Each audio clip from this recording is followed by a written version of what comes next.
further ado, I will hand it over to Dr. Hemphill.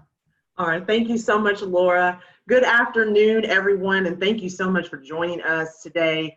I'm very excited about this conversation. I'm passionate about innovation and change as it relates to STEM and technology education. So this conversation is meant to be interactive. So as I talk today, I can't wait to get to your questions. If you have ideas or resources that have worked for you, please don't hesitate to share those in the chat pod. But what we're going to do today is we're going to shift and talk about how to effectively lead in a post-pandemic tech landscape. And it's so critical that as leaders who are leading our North Carolina schools, impacting over 1.6 million children across our state, over 2,100 school leaders and districts and leaders within those 100 counties, that we truly think about how we approach leadership in a very different way to ensure educational equity for all. And I always believe that as a leader, you have to understand where we came from in order to understand where we're going. And so it's really going to take us changing our conversation and shifting our mindset. Because pre-COVID, we as educators lived in an ecosystem where the most dangerous phrase in the language is "we've always done it that way." So how many of you can think of a time where you were appointed as a new school leader, you're the new director, or you're in an organization, or you're in a community, and you're thinking about and looking at or reflecting on all the different ways that you can approach teaching and learning, all of the different ways that you can think about instructional design and curriculum, or you have a new tech tool and you just can't wait to integrate it with your students and teachers, but you're met with that conversation, "We've always done it this way." And I believe that there's so much to say about tradition. I mean, we are in North Carolina, and there's so many traditions that truly define us. But when it comes to the changing landscape of education, we have to shift our thinking with the times. We have to meet our students with all of the tech prowess that they come with all of the STEM proclivities that they arrive at our schools with. And we've always done it this way truly kills innovation right at the doorstep. So really thinking about leadership and thinking about how we can change our vernacular in the 21st century, we've always done it that way. And now we say, it is what it is. And I think pre-COVID, a lot of educators were battling, when we think about human capital, when we think about budget allocation, when we think about teacher retention, or even leadership retention, "it is what it is" sort of became the mantra for those aspects of the school world that we just couldn't change. But let's look at it just from a tech standpoint. Lack or overabundance of technology. So when COVID hit, whether your district was geared up for success with an overabundance of technology or a lack of it, it was a conversation. And so really saying "it is what it is" no longer worked anymore, because students needed access for remote learning. Teachers needed professional development for all of the technology that was now at their fingertips. And now, as we think about post-pandemic and getting back into our schools safely and comfortably, and what is the best way to do that, "it is what it is" no longer going to be an acceptable response for a lack of or overabundance of technology. What about tech malfunctions? We've all had them.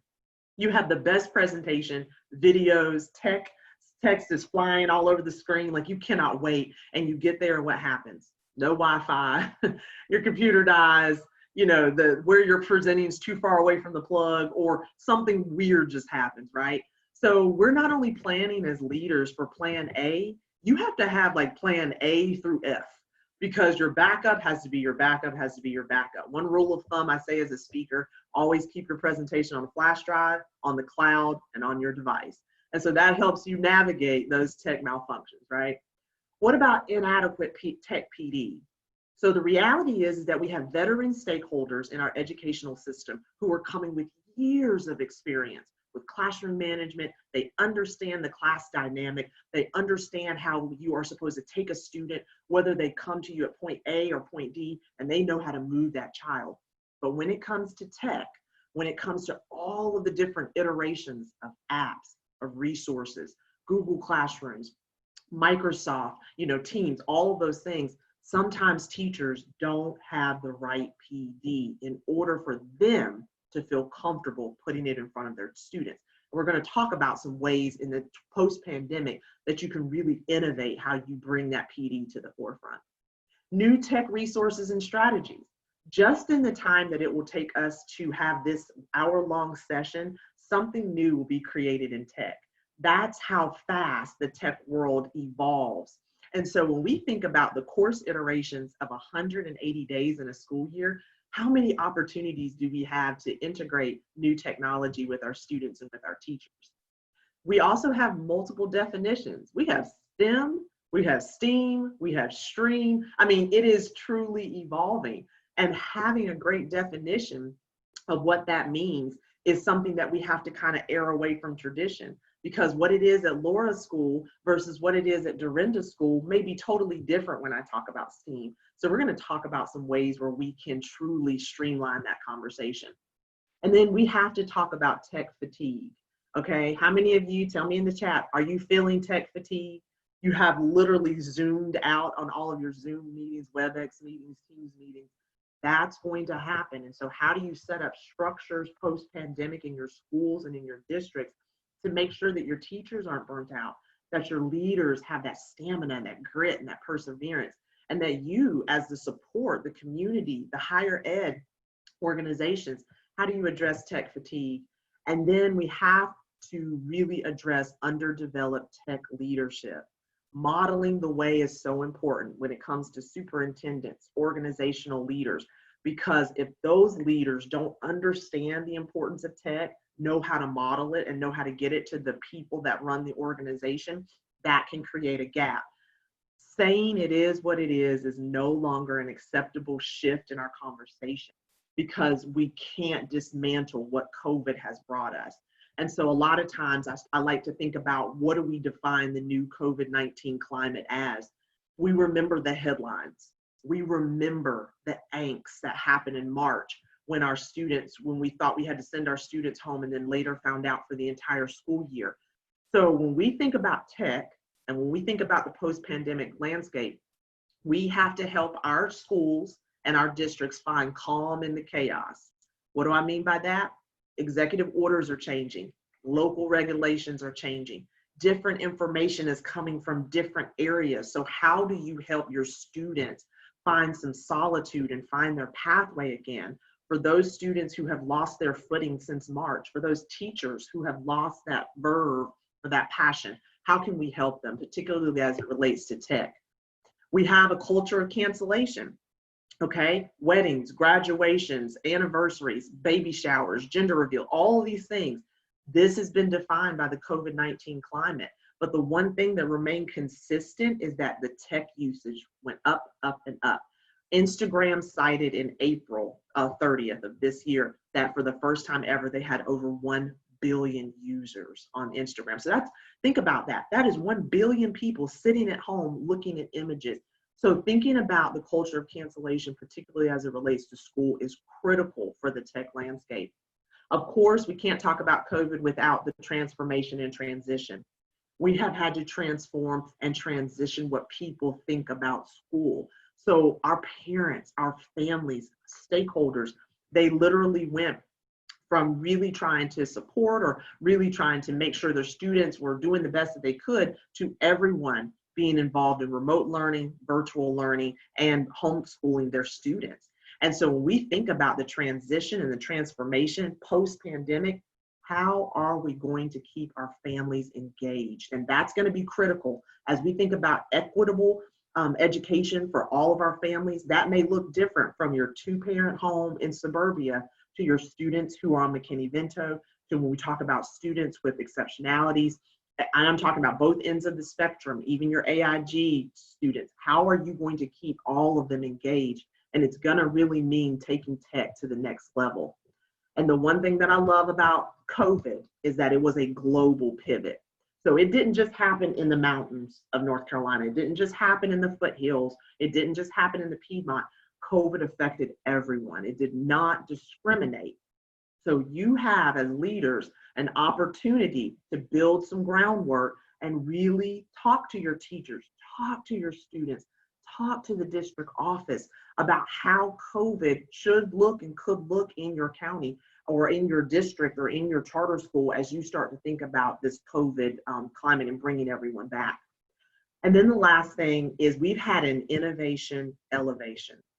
We in education have admired innovation for years. We've talked about, hey, what would it look like if we had a truly equitable system of education?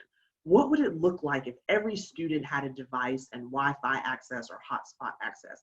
Well, COVID came in and it said, okay, North Carolina, I'm going to need you to define innovation within a matter of weeks. And I need you to understand that when we as educators start to define and we start to redesign and we start to reimagine, we literally have an audience that includes legislators, parents, communities, higher ed.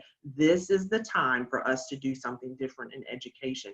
And post-pandemic, this will be an opportunity for us to show that COVID has forever revolutionized the way in which we use time, space, people, tech, and resources. If we go back to the way things were, if we say it is what it is, then I think we're missing a grand opportunity here to redefine and redesign what can be a new set of educational expectations, what can be a new set of instructional curricula for our students and for our teachers, and a new opportunity to engage our stakeholders with tech resources like never before. So as we start to think about leadership and think about the educational ecosystem in our state, there's a few tech and STEM problems that I want to talk about and elevate today, because that's really going to help us anchor our conversation. So we've probably already seen crisis management and response across districts. So the speed with which we're able to respond, and think about this, we're having staff meetings online, we're doing PD online like never before. And so when we think about crisis management, the questions we need to ask ourselves, what tech do we have in place in order to be able to manage all this information? Is one person responsible for all of that technology and holding it accountable? And then when are we going to come back and revisit our responses?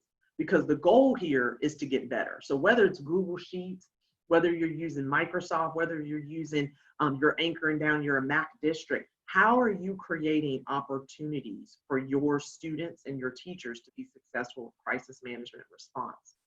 Data analysis and decision making, and this one's critical. What data are we looking at? So we know that the students have had their report cards, and so they've gotten some qualitative data and responses from their teachers before March, and that's great. How are we going to introduce new content to students who may have had already significant gaps before they went out of school? And who are you bringing to the table to make decisions about tech?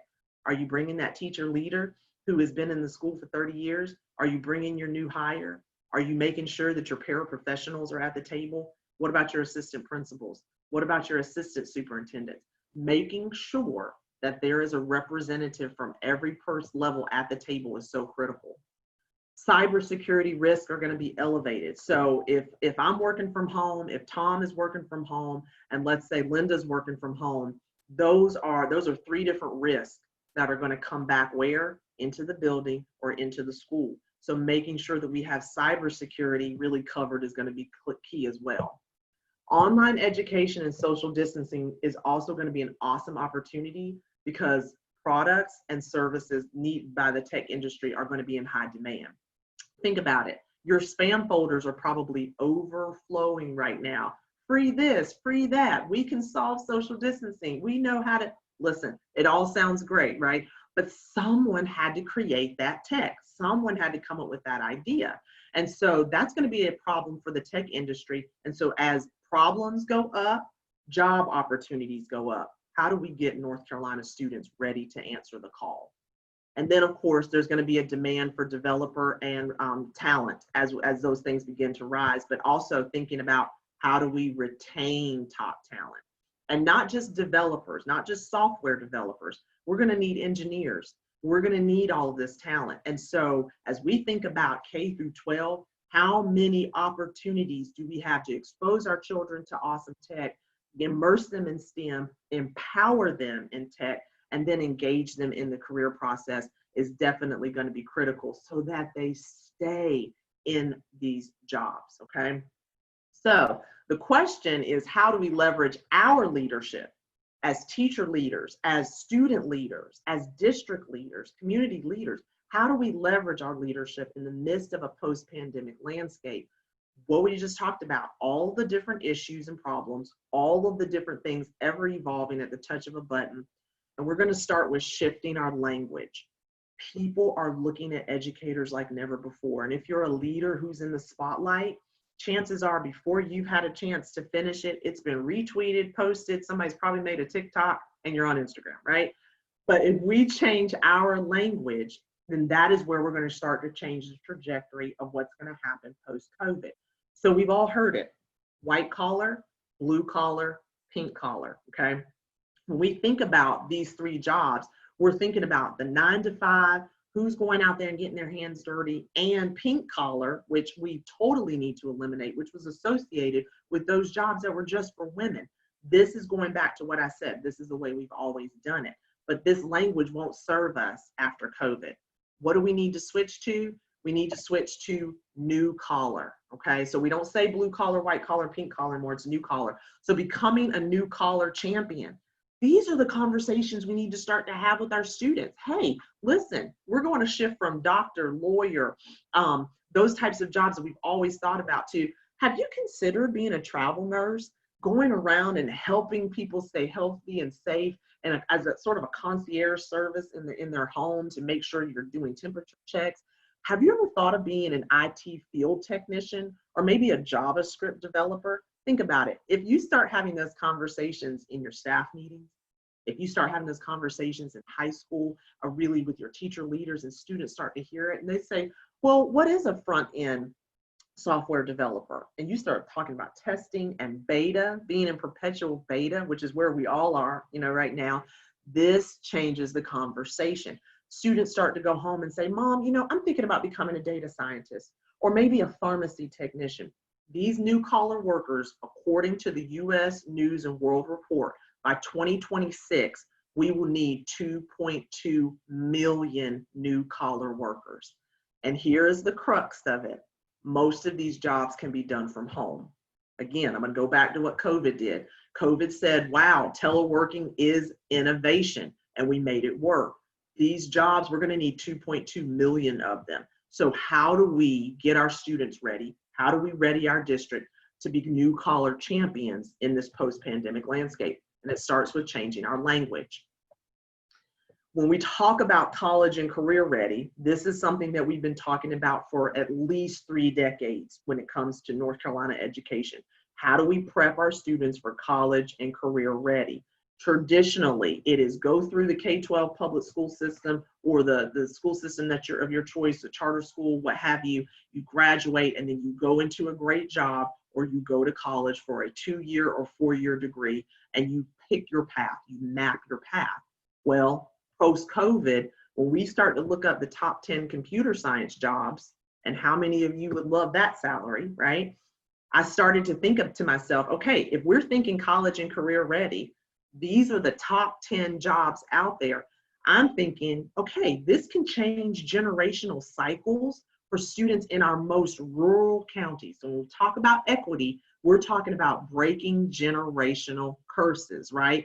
If you take a child who has grown up in poverty and you give them a job in computer and information research scientist, you have made sure that that baby can be successful, that he or she has the language to do it, they have the foundation to do it, they have the education to do it. That is going to change the conversation in that home, in that community, and for the rest of that child's life, because that's an opportunity that they may have not seen. But when I thought about language, I thought to myself, surely if I look up the top 10 computer science skills, I can integrate that into the curriculum. So I Googled it. And here are the top 10 must-have computer science skills. So leaders, we have to stress the whole child. When it comes to tech, when it comes to computer science, public speaking, strategic planning, leadership, business strategy, these are the things that we have to walk alongside our curriculum. These are the things we need to talk to our teachers about. How many opportunities are you giving your students to pitch an idea in English language arts, in math, in social studies, and science? Are you allowing them to come up with an answer and work backwards to the problem? That's project management. That's the backwards design. That's entrepreneurship. when you think about how do you think on your feet and how do you bring these different skills to the table, it is not just about looking at what the dollar amount is and what the job is. We have to, and we're going to be equitable. Employers are looking for these skills, and that is being able to walk into a room and solve a problem. So they're looking for solution seekers. And as leaders, we do need to focus on the content. But in the tech world, if you have this, that is an idea that you pitch to Google and it becomes the new Google Hangouts. That's an idea that becomes the iPhone 45. Okay, so you got to think about those things too. All right, so becoming an instructional engineer is the next tip for 21st century leaders. I had the awesome opportunity 2 years ago to meet Sam Hatch, and he is the son of Tom Hatch, who is an educational leader here in our state. Sam had just graduated from high school, and he had gone on to become a freshman at State, and he had chosen engineering as his major. Awesome student, great personality, was very involved in sports, had a great high school run. But 2 months before he graduated and went on to NC State, he signed a 5-figure contract with Fortnite as a program developer. This young man had over 100,000 subscribers on his YouTube. And when I asked him, how did you become successful? Like, how did the Fortnite find you? How did you develop a love for this? He said, Dr. Hemphill, everything I learned about coding, everything I learned about Fortnite, I learned from YouTube. What an opportunity we have missed with tech, STEM, all of this, to integrate skills such as this in our high school curriculum, in our middle school curriculum, taking gamification to the next level. Because I don't know about you, 5 figures as a freshman at State, I was just asking my parents for $20, right? I just wanted to eat. But this is college and career ready. This young man is starting out at the age of 18 with a skill. He is employable. He's gleaning new opportunities to connect. He's using his skill to make an impact, and he's getting an education. So what do we need to do as 21st century leaders? We have to reflect on current curriculum and instruction offerings at the school, district, and state level. Really thinking about what follows the it is what it is, and what follows what careers are out there, what opportunities are out there to teach our students and make it okay for them to have the YouTube opportunities, to have these once in a lifetime opportunities to glean new skills, and really having some conversations about how we can change C&I for the better. Revisit school counselors' protocol when helping students with career mapping. That is so critical. I don't believe anybody sat down with Sam and said, listen, I really need you to get your YouTube followers up. You're doing great. I think it's going to lead to a job. But the reality is that recruiters, when it comes to tech, are looking at YouTube. They are looking at TikTok. They are looking at LinkedIn. That is the new background check. That is the new reference check. And so understanding that students and teachers and their digital interactions help students find new careers is so critical. And school counselors a lot of times have those introductory and also exit conversations with their students. And we really need to create robust opportunities for school counselors to point them in all different directions. Being an advocate for student voices in decision making. Leaders bringing students to the table and asking them what they want and giving them the power of choice with tech is so critical. I do remember at one of the elementary schools I had the opportunity to lead, we created Genius Hour. So it was 1 hour on Friday. Google created it, and it was an opportunity for our students to pursue their passions. We had a Minecraft club. We had a gamification club where they took books and created and coded new games. We had a chess club. And I don't want us to be remiss in thinking that chess is not tech, because computational thinking and problem solving is integrated into so many different things. And giving an opportunity for our students to pursue their passion could show you, teacher leaders, and even their parents an opportunity to find an amazing career for our students. And also rethinking how students are assessed. And I think a little bit of that is already happening as we transition to computer testing and those types of things. But what are some different ways that we can assess our students using tech? Can they do a pitch competition? Could they do a Canva presentation? Could they do a Prezi or something different? Does it always have to be a formal written report? Post-COVID, we're going to need to think about how to take our tech to the next level, and that includes how we assess our students.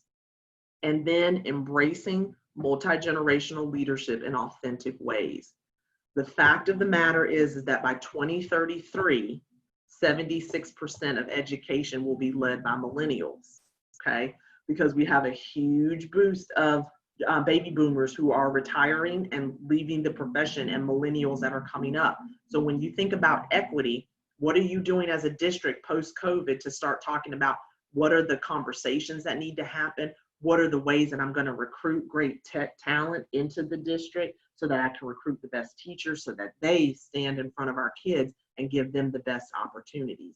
So all of these things help us become instructional engineers when it comes to the tech landscape. And let me tell you, one of the best mottos I've ever heard for engineers, it is fail fast. Tech landscapes in the 21st century are going to be about us failing productively and showing our students that it's okay to have a line of code that doesn't work. It's okay to have a robot that doesn't do what you need it to do the day of the robotic showcase. It's what you do after that that really makes you a problem solver and a solution seeker in the 21st century, okay? I want to read this as well because I think what's happening when it comes to pre-COVID as well as what's happening in the midst of COVID is that we're seeing school culture, we're seeing teacher morale truly impacted by this tech landscape, okay? So this says, the kind of teacher you will become is directly related to the kind of teachers you associate with. Teaching is a profession where misery does more than just love company. It recruits, seduces, and romances it. Avoid people who are unhappy and disgruntled about the possibilities for transforming education. They are the enemy of the spirit of the teacher. And this resonated so true with me because when we think about educational equity, some of our best teachers are teaching in the hardest to staff, hardest to reach, most low socioeconomic communities and schools. Their spirit is so important because that is what is going to inspire or motivate or do the opposite when it comes to students who have had tumultuous experiences with COVID. And so as leaders, we have to be intentional about temperature checking our teachers when it comes to mental health. We have to be intentional about checking in with the leaders who support our schools when it comes to bringing teachers back safely, bringing students back safely. And then we have to be intentional about making sure that all leaders on every level have the tech support that they need. And I don't just mean IT. I don't just mean you need to plug it in. I mean, do you know how to operate it, troubleshoot it, put it in front of students and make it work? So this is going to be critical. And the way that we do that as educational leaders is we become advocates and allies. So when we think about tech, we must support pre-service, current, potential, and retired educators when it comes to decision making. Why is that critical? Over the next 2 to 5 years, when it comes to post-pandemic, and that's how long researchers are saying it will take for us to even address some of the serious gaps that COVID has created with our students. Pre-service, as leaders, are we having conversations with our different universities and different programs that are preparing teachers to really say, okay, this is the best tech, but this is the reality of how it looks implemented in our schools? Are we having conversations with our current teachers and saying, what do you specifically need? And I'm thinking PDPs, I'm thinking professional development plans. What is it that you feel like you need in terms of supporting you when it comes to STEM, when it comes to the technology in your classroom that you want to learn more about? And the thing is, leaders, when you have that conversation with teachers, you may have 15 teachers who really want to understand the Google Suite better. So you start to have some choice boards where you bring in professional development and you're giving teachers what they need. As much as we say to differentiate for students, we have to differentiate our support for current teacher leaders. And then I put potential educators in there. As we think about bringing our teachers back and students back safely this fall and beyond in the winter, looking at your paraprofessionals, making sure that your teacher leader, so if I'm a first grade teacher leader and I'm new, how do you make sure that you're speaking up for your assistants, the paraprofessionals in your building, so that they get the tech training? Because that's going to make the decision making, that's going to make the teaching and learning that much more efficient. When that teacher has to step out or has to do a one-on-one with a student, or your high school teachers, the paraprofessionals that go around and they support, all of our students with exceptionalities, our AIG teachers and assistants, how do we do that in a way that truly elevates the tech conversation? And then we cannot forget about our retired educators.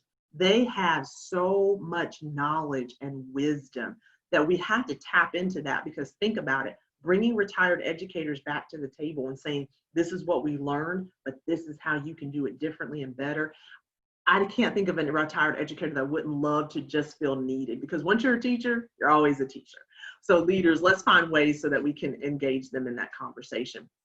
Create internal badging for tech and STEM PD. One of the things I did at my school when we were working to turn that school around, I think post-pandemic, this is going to be very, very, one of the ideas that you want to try to implement as well, is we did tech badges.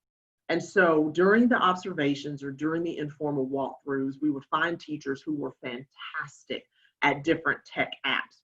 So at the time, one of the things that we were introducing was the Google Suite. And so how did you use Google in order to the Google Classroom with your students and use it effectively, met the standards, and were you able to do it consistently? And did you see an impact, a positive impact on student learning? If we saw that 2 to 3 times out of those observations that you were doing it well, you would get a badge on your door. So we did everything from Google Suite to Prezi to Kahoot to all those different things. What happened was, if we found a teacher who was struggling in an area, so let's say they tried to use Prezi or they tried to use Kahoot and it just didn't go well. Classroom management was everywhere, the tech failed. We would say, listen, we're going to cover your class for about 20 minutes. Go find somebody in the building who has a Kahoot badge, and we want you to hook up with them, watch what they do for about 20 minutes, and then I want you to have a conversation with that teacher about how they implemented it, what their lesson plan looked like. Teachers wanted the badges, okay? So sometimes we would leave the classroom, we got a call on the radio or something of that nature, and they'd say, don't forget our badge, or my assistant principal, don't forget my badge. And so what does that do? That creates an equitable playing field for everybody. That is PD by teachers for teachers. And it removes that, okay, well, I can't do this with my students. And so those opportunities, and it can be whatever you are focusing on in your district, that's huge. Vetting tech tools, apps, and STEM programs to promote alignment is so critical as well. Every tech tool, every app, and every STEM program is not a good tech tool, app, or STEM program. Make sure it aligns with your school improvement goals. Ensure that you're bringing people around the table to where it says, this is a district, this is what we want to do, and this truly aligns. And then guess what? Ask your teachers. They will tell you the truth when it comes to if this is something good, okay? What you want to do when it comes to tech is you want to do a couple things really well, and versus doing everything and being mediocre. So vetting is going to be huge. And that comes with determining your schools or your district's true tech north. What do I mean by that? You will say by May 2021, 85% of our teachers will be using Google Suite, or they'll be using the G Suite 75% of the time in English language arts and math. And then you work toward that goal. So if you just say my school uses technology, what does that mean? So being specific, again, creating a SMART goal and being specific with tech is huge. So as we start to wrap up, I want to consider the fact of a wealth of information creates a poverty of attention. And so that infographic that I have right there, think about it. The notifications are flying at you, the emails are coming, people are texting you, somebody just posted a picture of their cat who just had kittens. I mean, there's lots of things that are vying for our attention as leaders, right? And post-COVID, guess what? It's all going to be important, because with COVID, our professional and our personal lives came together when everybody's office was their living room, their garage, their den. So as you think about separating those two post-COVID, what are you as the leader going to say, for our district, this is what's important. If I send an email here, then I need you to read it. Or if I send a notification to my teachers, I need you to read it. You have got to anchor as the leader what's going to be important, because everybody is going to have a separation of personal and professional life, and it is going to take a beat for them to understand how to deal with their tech. So in order to do that, leaders, we must become conscious consumers of our information. You can't let everything in. You can't let all information in. You can't respond to every notification. So you have to be a gatekeeper for your information, your people, your social media, and your ideas. And that goes back to every tech tool is not going to work for you. Every app's not going to be the right fix for you. You are literally modeling the way. So as your department and your employees start to say, okay, well, I see our superintendent, he really likes Twitter, so I need to, get on Twitter. So you can't be a Twitter master, an Instagram master, and be making TikToks. You can't do it all, because the students are going to miss out. And that's with anything. Making sure as a school leader, what do you expect from your teachers when it comes to conscious consumerism? That's going to be important that you anchor that in the ground. Make school and district tech purchases that align with your goals. Again, everybody's offering something free. Ask the right questions. Send them your school improvement plan and say, make sure when you send me information back about this free 99 pricing that you have shown me how it connects to my goals. Because guess what? We're not just having a 180-day school year.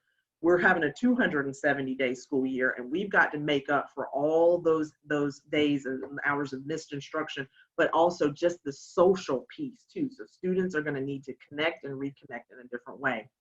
Do your research. As leaders, what are some work-alike, job-alike, and school-alike tech that's out there? So for instance, if Tom has a school, it's low socioeconomic, it's a rural school, and we have about 2,500 students, I need to go find a like district that has had success with tech programs and resources, so that's a school alike. And so it may work at a school with 3,500 kids in an affluent neighborhood, but guess what? Does it address language barriers?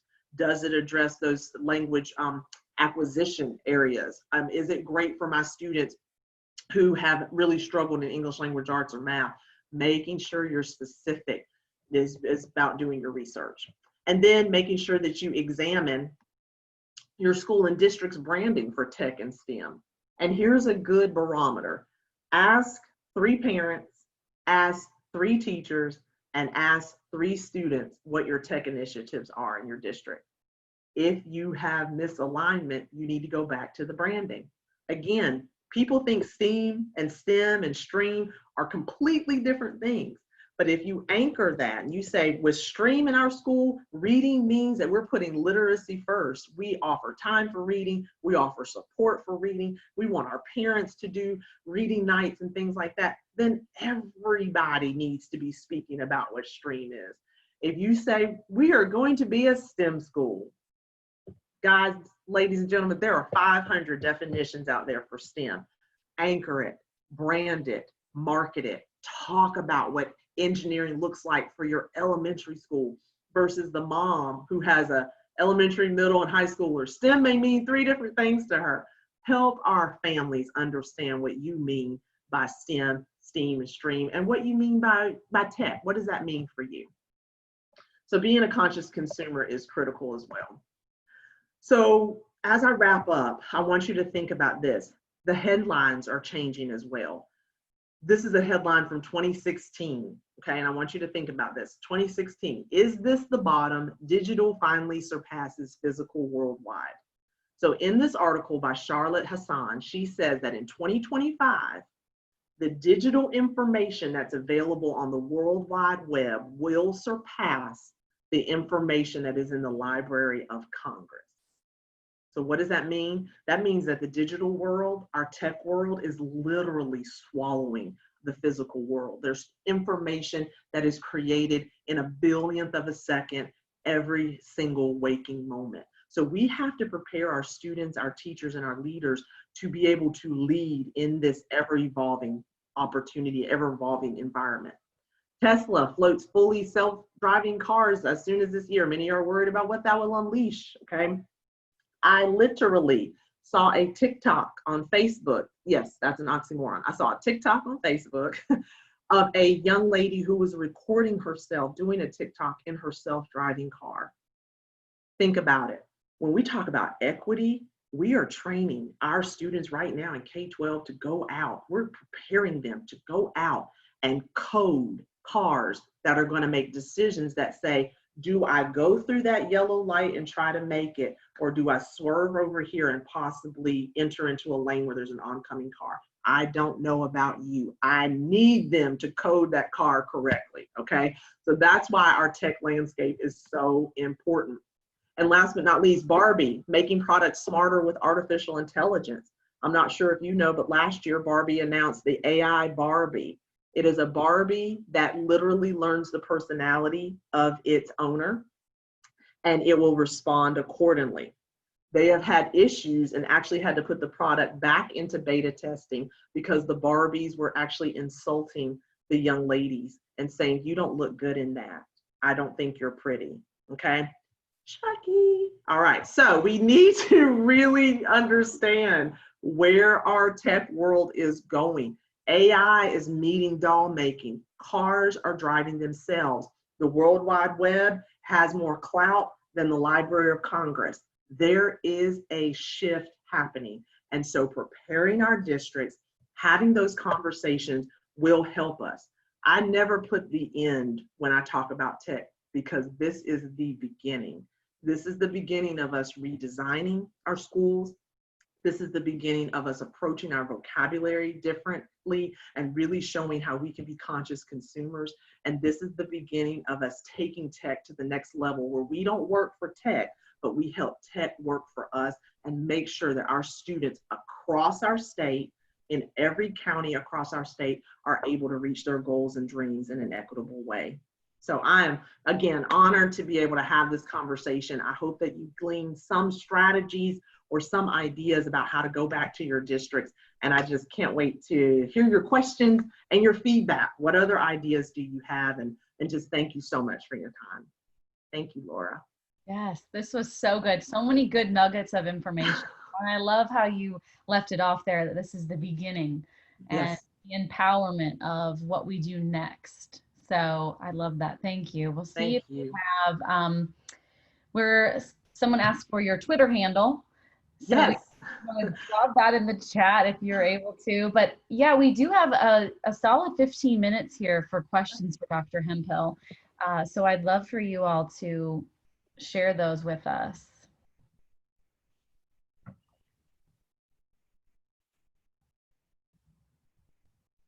Lots of praise. Oh, people loved the session. Thank you all so much. And I truly believe it, Laura. This is really the beginning, and the world is watching education. And so for the first time, we have wanted them to understand what we do. We have wanted them to understand what it's like. And now that we have their attention, we can't squander the moment. That's for sure. That's for sure. We do have a question from Amanda. She said, what structural supports are there for North Carolina educators to share best practices with each other across districts? Mm-hmm. Especially as all teachers are, we're kind of in this beta mode and we're redefining and mm-hmm. all that. Well, please know that even at DPI, we are having some conversations about how we reimagine what we do and rebrand what we do as well. So our new curriculum and instruction director of innovation strategy, Angie Mullinex, is creating a portal where we will have content-based resources and strategies available for teachers.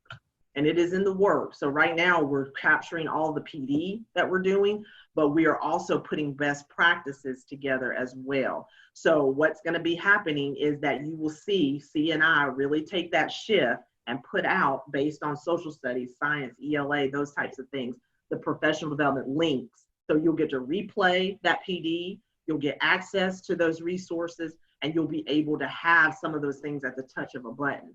And she has just done a whirlwind job since she's come in. We're all going to be working together to make that happen. And so it's called Promising Practices.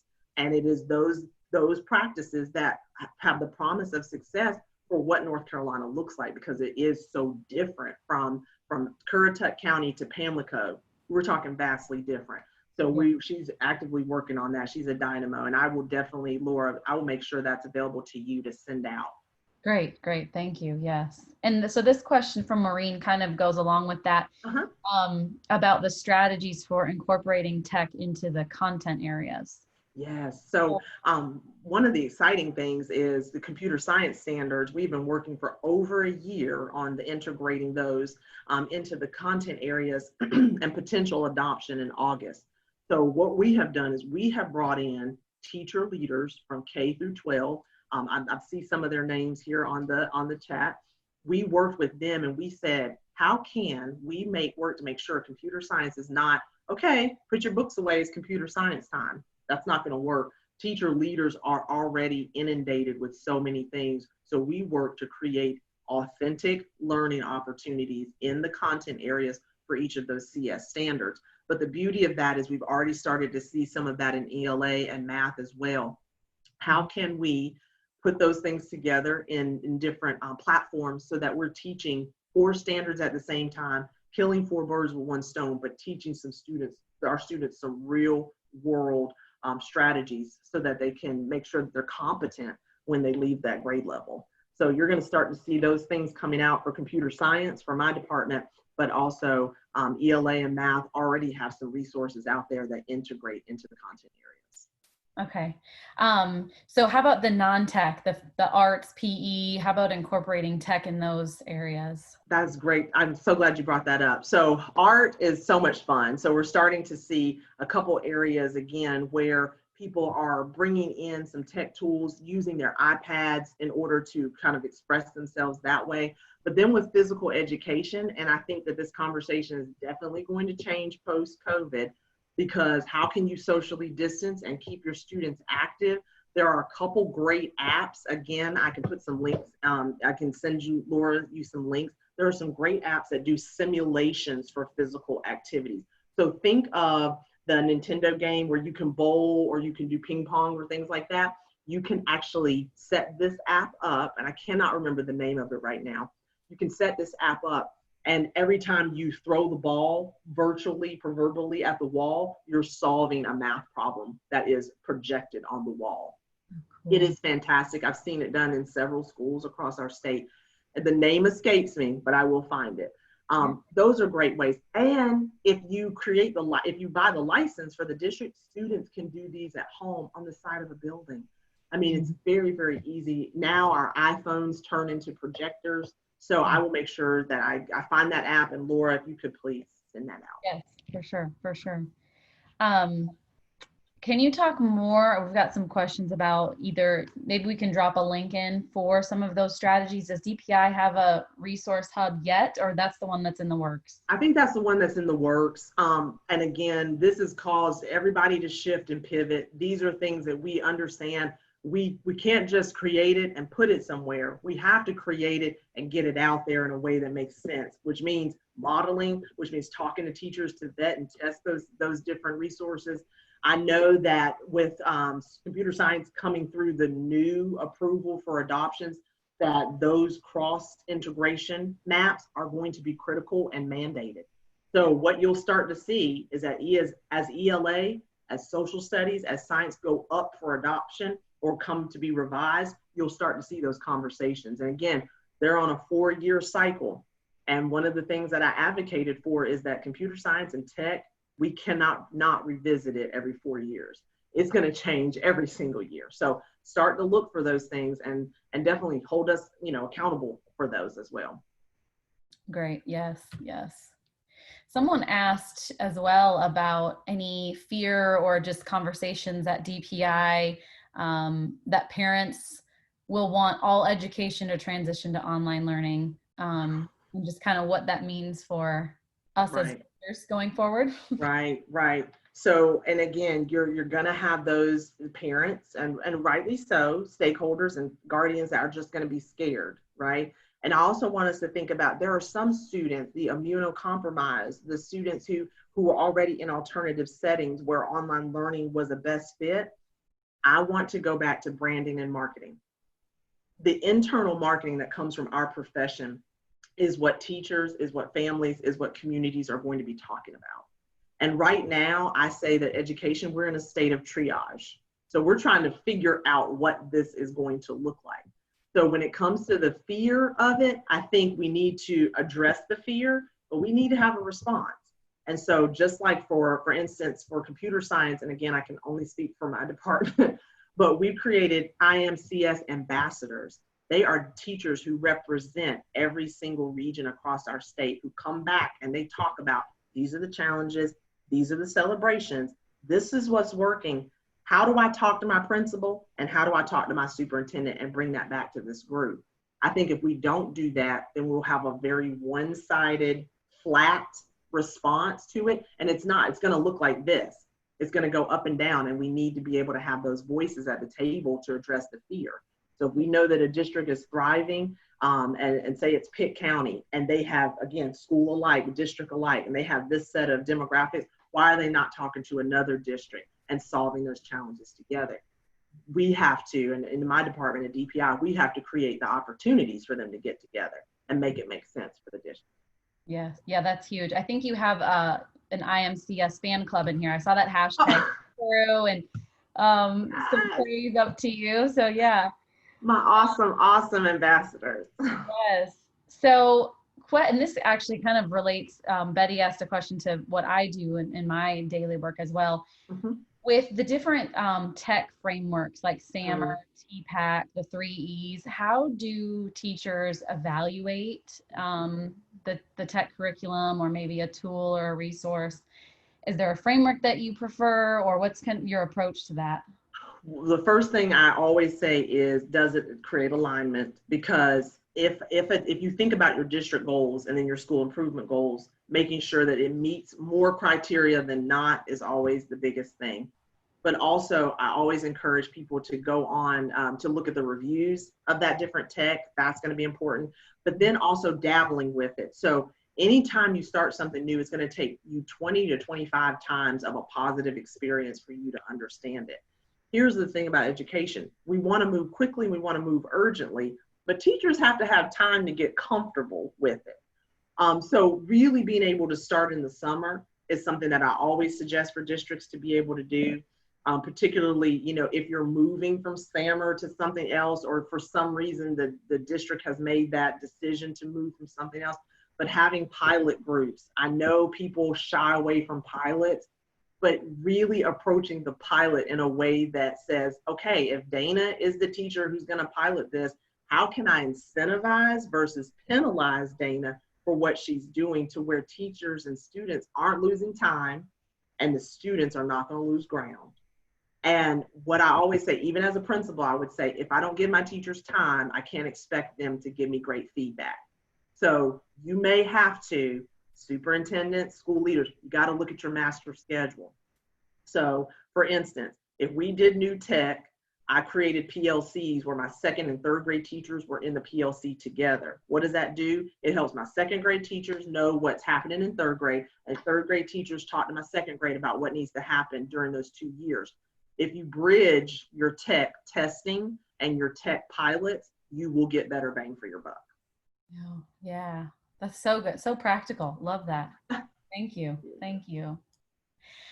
I think that kind of, haven't seen other questions really coming through. We still have 5 minutes. So I do want to drop the evaluation here in the chat. That way we give you all a few minutes to complete that evaluation. And of course, thank you to Dr. Hemphill again. So much good information. We're gonna get this recording up on our YouTube channel, and I'm gonna go back and watch and take more notes. There's so much to absorb, and just practical though. So thank you for that. Thank you all so much. It truly is an honor. And I just want to let all the educational leaders and stakeholders in North Carolina know that you are amazing. I thank you for what you do for our students, and we could not do it without you. We will not do it without you. And just thank you for bettering yourself during this time where I think the word unprecedented has been used so much, but thank you for charting the course for what education can look like in North Carolina. You all are awesome. That is for sure. That is for sure. It's been such a great day of learning with so many amazing sessions. My colleague Trisha and I, if you were in the keynote, you met her. We're going to be hosting a debrief, decompress, de-stress little 30 minutes here starting at 3:15. If any of you all would like to join that as well, just a nice opportunity for reflection, both just an opportunity to share with others, but also some internal reflection, going to give you opportunities for some writing and to just process and prepare us for another day of great learning happening tomorrow. So with that, I'll just give you the link to the evaluation again, and hopefully we will see you for the reflection and tomorrow. And thank you again, Dr. Hemphill. Thank you all. Be safe, stay healthy. Thank you all. Thank you.